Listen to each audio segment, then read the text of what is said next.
نظر آ رہی ہے، اس کی تناظر میں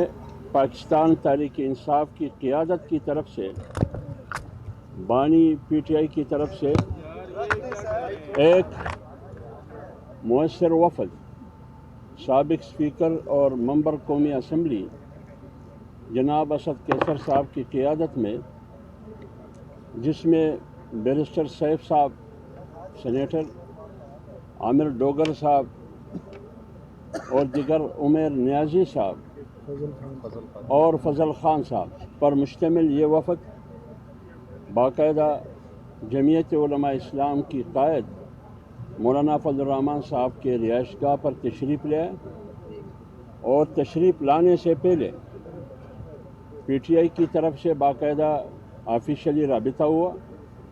اور جمعیت علماء اسلام کی قیادت کی طرف سے ان کو خوش آمدید کہا گیا، ویلکم کہا گیا۔ تو آج 10 بجے تقریباً کچھ آگے پیچھے اسد کیسر صاحب کی قیادت میں وفد آئی جمعیت علماء اسلام کی طرف سے اور مولانا فضل الرحمان صاحب کی طرف سے، قائد جمعیت کی طرف سے۔ ہم نے ان کو خوش آمدید کہا، ویلکم کہا اور موجودہ صورتحال میں اس کو خوشائن قرار دے دیا۔ تو لہٰذا ملاقات میں کیا باتیں ہوئی، کیا ڈسکشن ہوئی، کیا بحث مباحثہ ہوا، بنیادی طور پر بات یہ ہوئی کہ 8 فروری 2024 کے الیکشن میں جو مدعا پی ٹی آئی کی طرف سے رکھا گیا، جو کہ جمعیت علماء اسلام کا پہلے سے ہی مدعا تھا، جب جمعیت علماء اسلام کی مرکزی مجلس عاملہ کا اجلاس ہوا 2 روزہ، اس کے نتیجے میں مولانا صاحب نے پوری قوم کے سامنے بیانیہ رکھا کہ 8 فروری کے الیکشن کو جمعیت علماء اسلام یکسر مسترد کرتی ہے اور یہ الیکشن دھاندلی زدہ جیلی الیکشن ہے، یہ عوامی مینڈیٹ نہیں ہے۔ تو اسی سلسلے میں پی ٹی آئی کی وفد اسد کیسر صاحب کی قیادت میں آئی، انہوں نے یہی مدعا رکھا کہ 8 فروری کے الیکشن کو ہم صاف، شفاف، غیر جانبدارانہ الیکشن نہیں کہہ سکتے۔ تو اس سلسلے میں دونوں پارٹیوں کا، مولانا فضل الرحمان صاحب کی موجودگی میں پی ٹی آئی کی وفد اس بات پر تو دونوں متفق ہے کہ 8 فروری کا الیکشن صاف، شفاف، غیر جانبدارانہ، فری اینڈ فیئر الیکشن اس کو نہیں کہا جا سکتا، لہٰذا اس کو ہم مسترد کرتے ہیں۔ اس کے آگے کیا ہوگا یہ آگے پر چھوڑ دیں گے۔ اس بات پر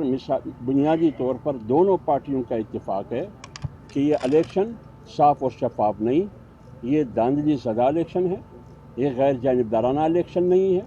یہ صاف اور شفاف نہیں ہے، اور اس الیکشن سے نہ سیاسی استحکام آئے گا،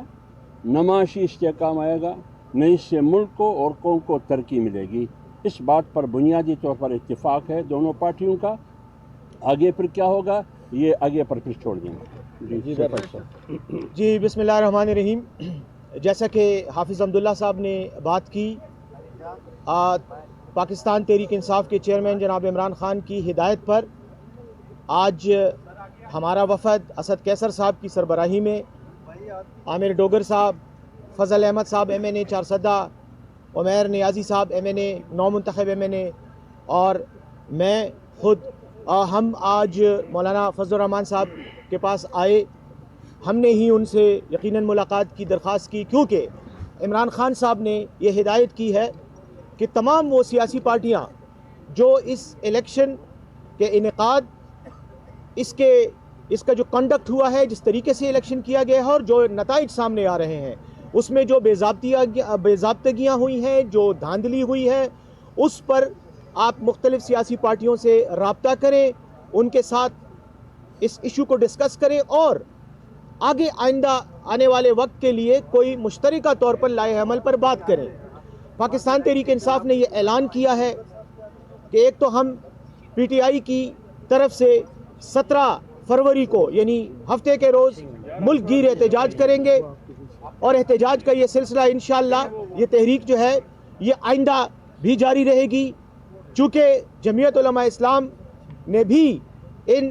انتخابات پر شکوک و شبہات کا اظہار کیا ہے، اس کے نتائج پر اعتراض کرتے ہوئے ان کو مسترد کیا ہے، تو ہمارا اور ان کا یہ ایک مشترکہ متفقہ ایک نقطہ ہے جس پر ہمیں آپس میں اتفاق ہے۔ ہم یہاں آئے مولانا فضل الرحمان صاحب سے، حافظ حمداللہ صاحب سے، غوری صاحب سے اور ان کی ٹیم سے، مولانا صاحب میرے پیچھے کھڑے، مفتی روزی خان صاحب جو بلوچستان سے تعلق رکھتے ہیں، ان سے ہماری ملاقات ہوئی اور بہت اچھے ماحول میں بات چیت ہوئی، اور اس ایک بنیادی نقطے پر اتفاق کیا گیا کہ یس، اس میں کوئی شک نہیں ہے کہ یہ الیکشن جس طریقے سے منعقد ہوئے، جس طرح سے ان کا انعقاد ہوا اور جو نتائج جس طرح سے سامنے آ رہے ہیں، اس سے ثابت ہو جاتا ہے کہ الیکشن دھاندلی زدہ ہیں، اور ان کے نتیجے میں پاکستانی عوام کا جو مینڈیٹ تھا، جو پاکستانی عوام نے ووٹ کی شکل میں لوگوں پر اعتماد کیا، اپنی امانت دی، اس امانت میں بددیانتی کی گئی ہے، اور یہ نتیجہ نہ اس کو قوم ایکسیپٹ کرتی ہے، نہ اس کو سیاسی پارٹیاں ایکسیپٹ کرتی ہیں۔ آج ہم نے اس بات پر اتفاق کیا کہ آئندہ آنے والے وقت کے لیے مستقبل میں اس سوچ کے ساتھ ہم بات چیت کریں گے، مختلف سیاسی پارٹیوں کے ساتھ رابطے کریں گے، اور انشاءاللہ اس وقت تک یہ تحریک چلائیں گے، یہ احتجاج کریں گے جب تک عوام کو ان کا غصب شدہ حق واپس نہیں دیا جاتا۔